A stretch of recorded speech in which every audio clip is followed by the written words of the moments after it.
Buenas tardes, muchísimas gracias, señora presidenta de la SAC, por presentarme. Soy David Delgado León, oncólogo radioterápico del Hospital Universitario Virgen del Rocío, de Sevilla.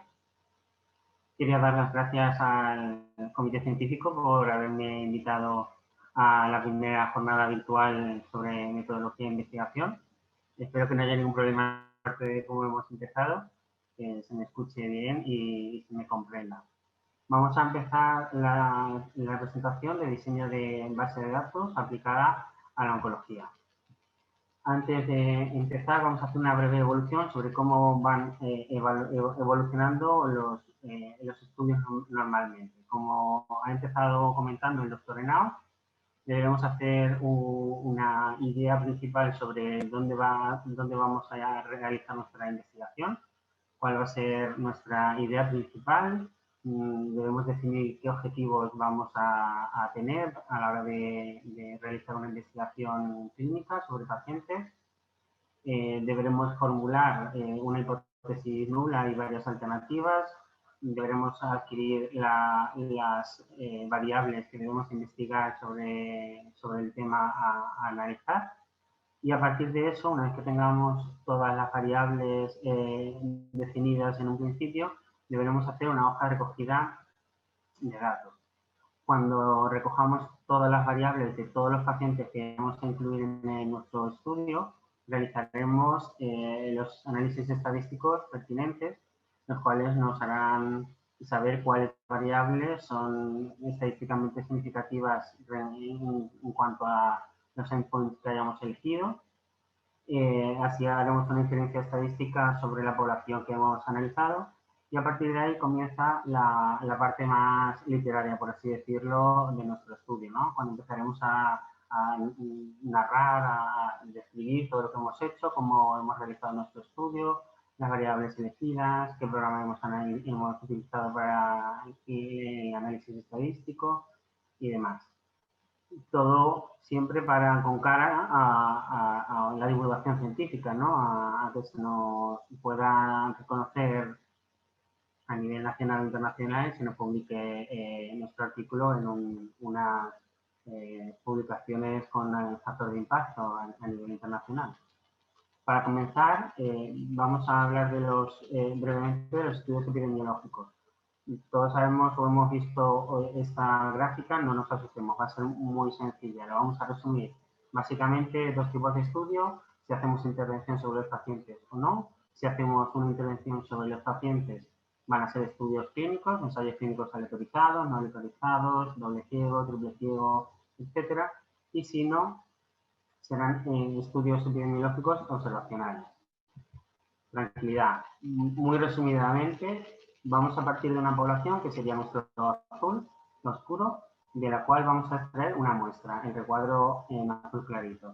A partir de ahí, si en esa muestra vamos a realizar una intervención, haremos un estudio experimental, como hemos dicho, ensayos clínicos, y si nos mantenemos al margen y no vamos a realizar ninguna intervención sobre estos pacientes, realizaremos un estudio observacional. En función de la línea temporal, si vamos hacia adelante desde la inclusión, será un estudio prospectivo, y si partimos desde la inclusión de los pacientes de manera hacia atrás, será un estudio retrospectivo. Si por otro lado queremos ver de una manera puntual qué número de pacientes o la prevalencia sobre alguna enfermedad o alguna patología, alguna toxicidad o algún efecto puntual en un momento concreto del tiempo, haremos un estudio meramente descriptivo. Y si manejamos el efecto o la exposición, entendiendo de hacia dónde miremos, podemos hacer un estudio de cohortes, un estudio de casos y controles o un crossover si hacemos la conversión. En cuanto a la jerarquía de la evidencia científica, pues como debemos empezar a hacer una lectura bibliográfica, como ha dicho el doctor Henao, la máxima evidencia científica nos la va a aportar una revisión sistemática o los metaanálisis de los ensayos clínicos, que creo que hablaremos al final de la sesión de mañana. Luego estarían los ensayos clínicos aleatorizados y controlados, posteriormente la revisión sistemática de estudios observacionales, luego los cohortes, casos y controles, y luego pues serie de casos o opiniones de los expertos y demás. ¿Cómo deberemos iniciar nuestro estudio? Para empezar, debemos elegir el formato en el que vamos a desarrollar nuestra hoja de recogida de datos, si lo vamos a hacer en un programa que manejemos o vamos a utilizar una plataforma específica para realizar y desarrollar un cuaderno de recogida de datos, como puede ser la plataforma de Penclínica.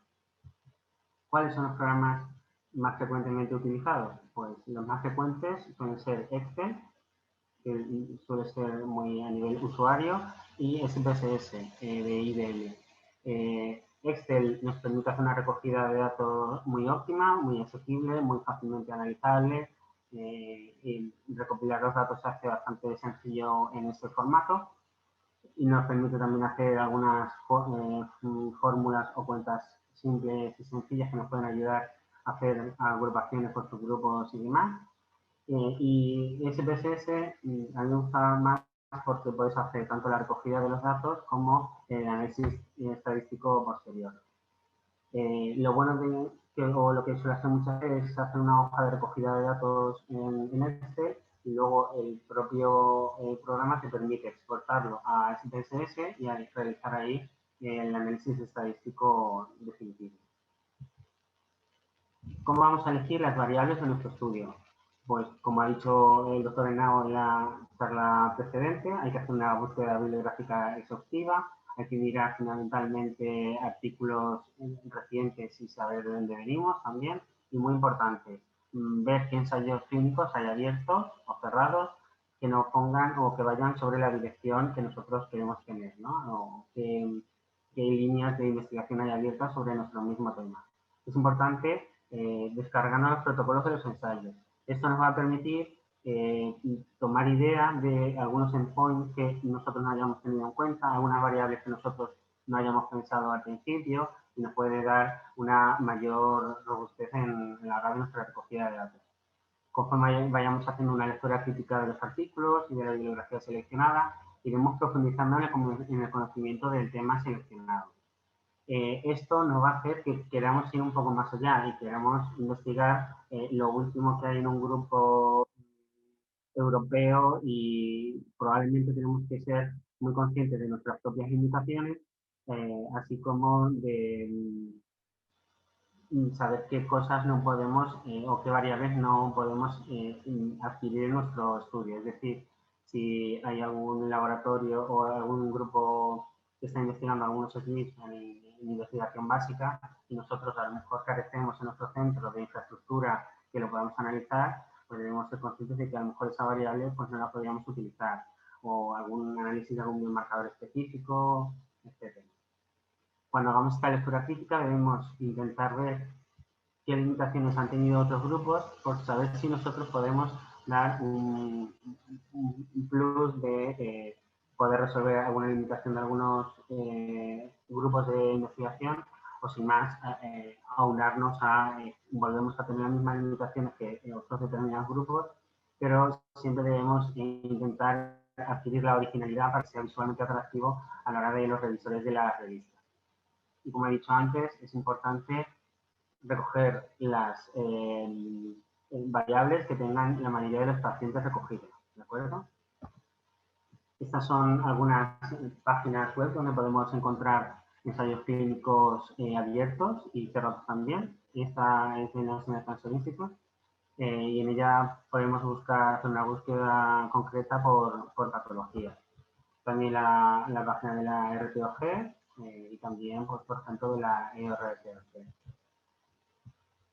Debemos definir bien los tipos de variables que hemos elegido, si van a ser cualitativas, si van a ser dicotómicas, si van a ser fluyentes, si van a ser cuantitativas.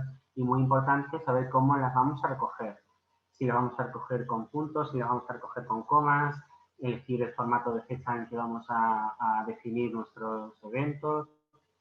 Y desde el principio elegir el tamaño muestral para que a la hora de realizar el análisis univariante o multivariante el estudio tenga bastante robustez y potencia estadística para dar bastante empaque a nuestros resultados, ¿de acuerdo?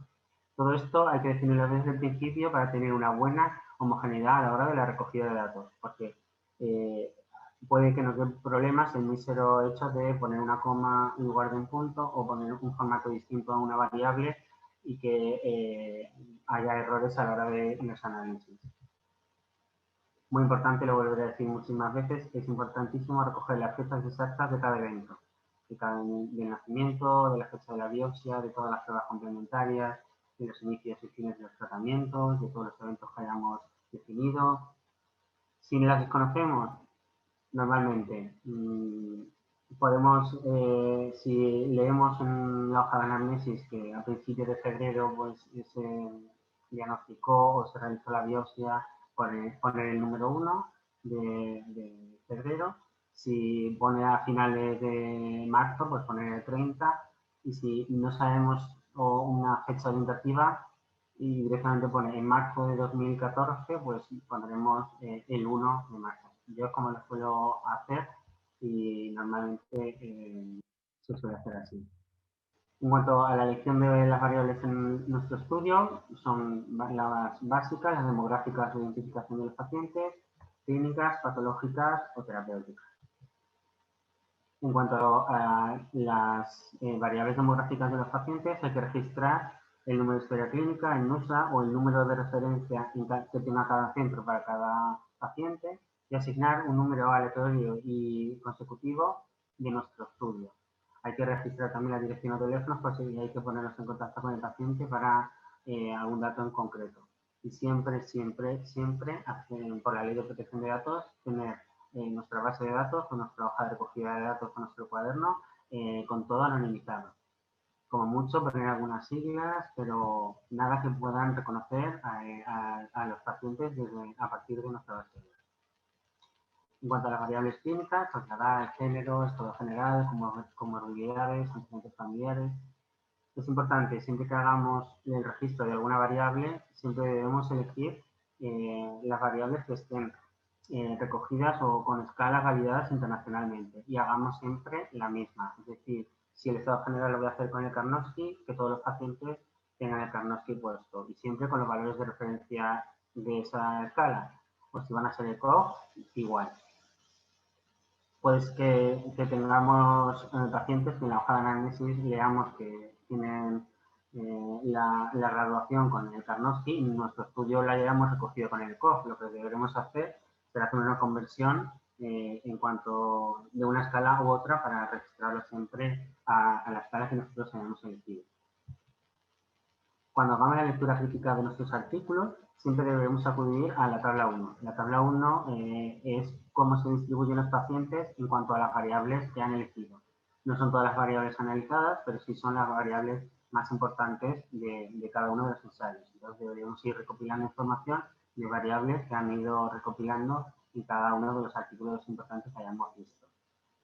También deberemos acudir a la tabla esta, como la del univariante, para ver cómo han recogido en este caso efectos como la toxicidad genitourinaria tardía o la gastrointestinal. En este caso la han recogido como toxicidad genitourinaria crónica mayor o igual a 1 o toxicidad crónica genitourinaria mayor o igual a grado 2. Y en la gastrointestinal igual, mayor o igual a grado 1 o mayor o igual a grado 2. En cuanto a las patológicas, habrá que hacer una perfecta recogida de la estadificación tumoral con escala validada, como la FIBO, o la OMS, o el TNM. Y pongo ahí no actualizar. Es importante que homogeneicemos todos los datos que recojamos de todos los pacientes. Es decir, sabemos que hay pacientes que a lo mejor son muy antiguos o resultados desde hace tiempo y hay una nueva versión de la TNM, por ejemplo. Deberemos ajustarlo siempre a la escala que tengamos el mayor grueso de pacientes analizados. Si debe ser con una escala anterior o con una escala antigua, pues se puede hacer y hasta luego lo definiremos a la hora de en el apartado de material y métodos, lo discutiremos o lo añadiremos como que queda mejor decir que todos han sido analizados con la misma versión de TNM, por ejemplo. Recoger el grado histológico, recoger la histología, en qué escala de histología han utilizado el anatomopatólogo, los marcadores bioquímicos, metabólicos, el volumen tumoral inicial, etc. Por ejemplo, cuando graduemos o estadifiquemos a los pacientes, siempre debemos poner la escala y siempre debe ser la misma escala que utilicemos. En este caso, si conocemos la de AMICO o si los recogemos a los pacientes. En cuanto a la NCCN, pues tener siempre claro cómo y qué escala vamos a utilizar. En cuanto a las variables terapéuticas, pues en cuanto a la radioterapia, debemos definir los volúmenes de tratamiento que hemos tratado, cuánto han medido esos volúmenes, todos los valores dosimétricos. En cuanto a la cirugía, si ha recibido o no, qué tipo de cirugía se ha realizado, la fecha. En cuanto a los esquemas de quimioterapia, cuántos ciclos han recibido de cada una, la línea de quimioterapia recibida, los esquemas de segundas o terceras líneas, si ha recibido hormonoterapia, qué tipo y durante cuánto tiempo se han mantenido, o si ha recibido también terapias dirigidas, y siempre con las fechas de cada uno de los cambios, eventos, inicios y fines. Para recoger las variables, por ejemplo, de los programas dosis volumen, nos llevamos por la escala de Quantec, que nos viene a referir nuestros grados de toxicidad o valores que debemos mirar para evaluar la toxicidad. En cuanto a los objetivos en oncología, normalmente van a ir referidos a toxicidad, respuesta, recaída y mortalidad o supervivencia. En cuanto a la toxicidad, hay muchas escalas, usar la más frecuente son las que más cómodos estamos utilizando y siempre usar la misma. Si algún paciente tiene recogida otra, tendremos que hacer la conversión, igual que he explicado anteriormente. Definir siempre qué entendemos por toxicidad aguda y qué entendemos por toxicidad crónica, es decir, se empieza desde el día 1 hasta el tercer mes, o se empieza desde que acaba la radioterapia hasta el tercer mes, o la aguda, o la crónica si desde el primer día, desde el tercer mes en adelante, etc. Este sería un ejemplo de la última versión de la CTCAE. Estas escalas son excluyentes, es decir, un paciente ha tenido un grado, por ejemplo, de esofagitis grado 2, no puede tener grado 3. O ha tenido 2 o ha tenido 3. Lo digo porque en algunas evoluciones podemos leer que el paciente ha tenido una toxicidad esofágica grado 1 o 2. A la hora de recoger los datos, siempre tiene que ser una u otra, ¿de acuerdo? O si ha tenido las dos, se puede tener, cada una tiene una fecha distinta.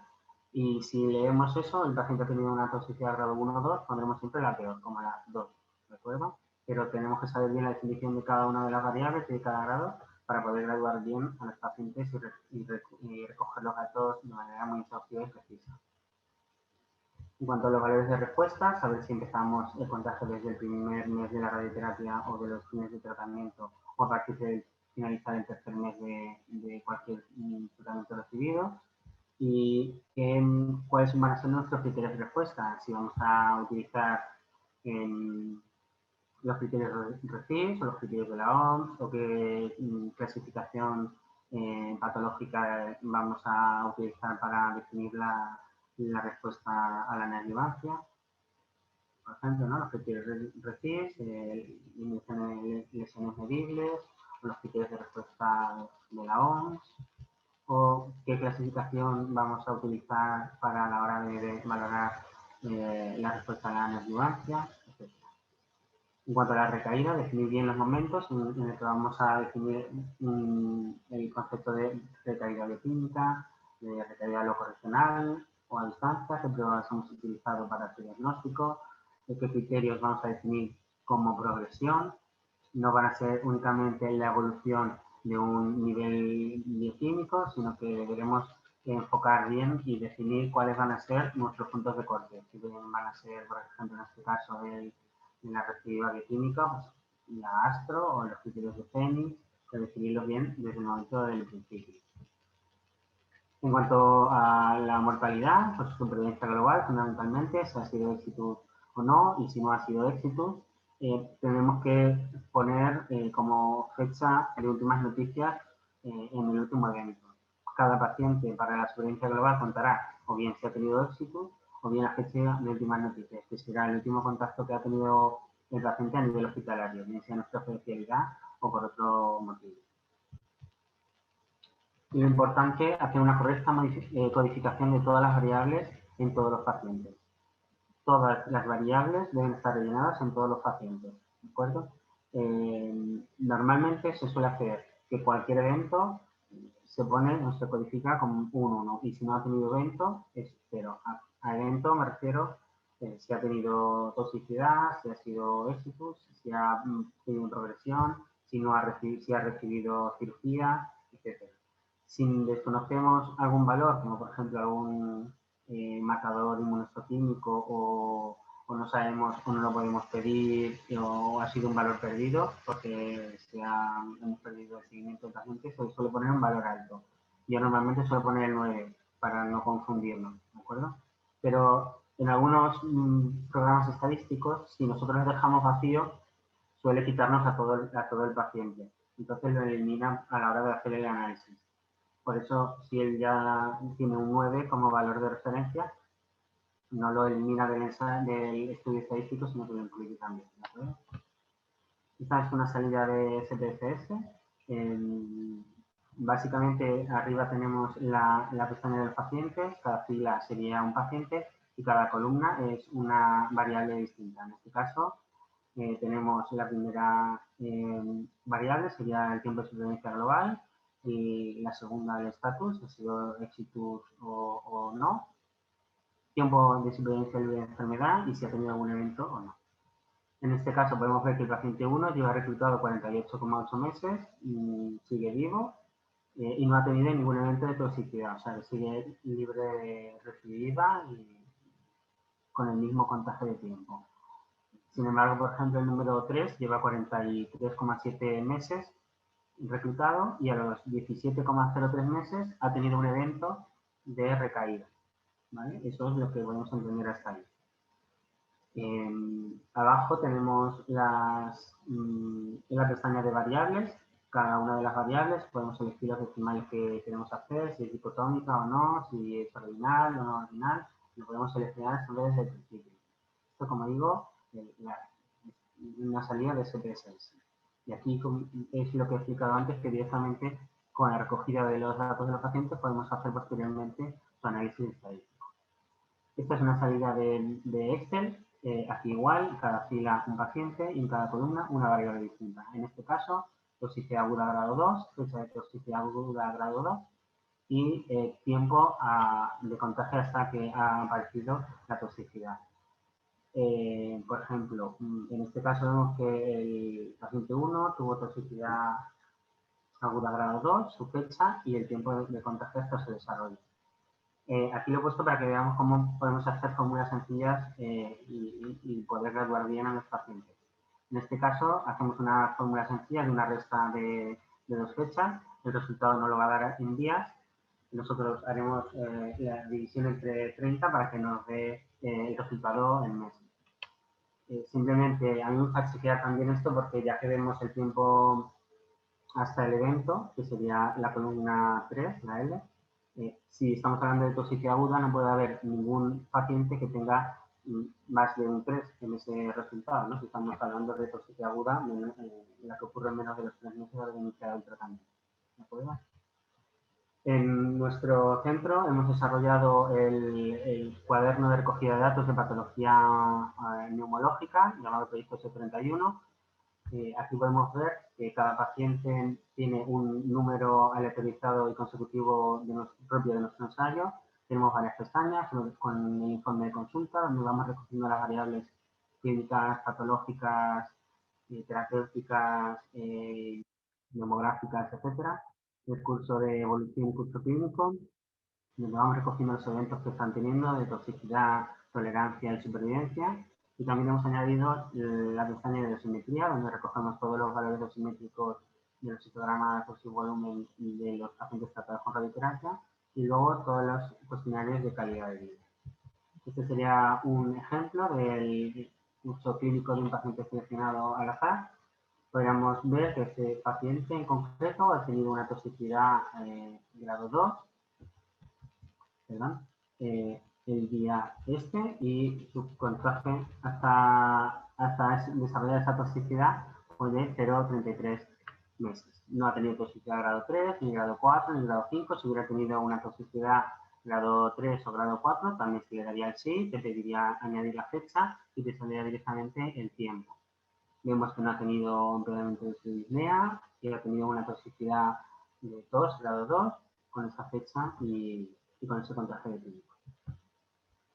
Para finalizar, vuelvo a insistir en lo mismo. Es importante mantener una correcta anonimización de los pacientes. La protección de los datos es muy importante, sobre todo cuando vamos a trabajar con otros centros, ¿no? Si realizamos un estudio multicéntrico y vamos a reclutar pacientes procedentes de otro centro, de otra ciudad, es importante que no quede o que no sea identificable ninguno de los pacientes de nuestra base de datos. Cuando si tenemos que enviar nuestro cuaderno de base de datos a otro centro, lo ideal sería bloquearlo con una contraseña y que solo los investigadores de nuestro estudio tuvieran esa contraseña. Y para que ninguno pueda, que no sea ajeno o que sea ajeno al estudio, lo pueda manipular. ¿De acuerdo? Y nada, como diría el genio cafetero, si con un buen diseño desde el principio, ¿qué más podemos pedir? Diseñándolo bien desde el principio es muy fácil realizar una buena recogida de datos y obtener un objetivo fundamental y rápido. Muchísimas gracias por su atención.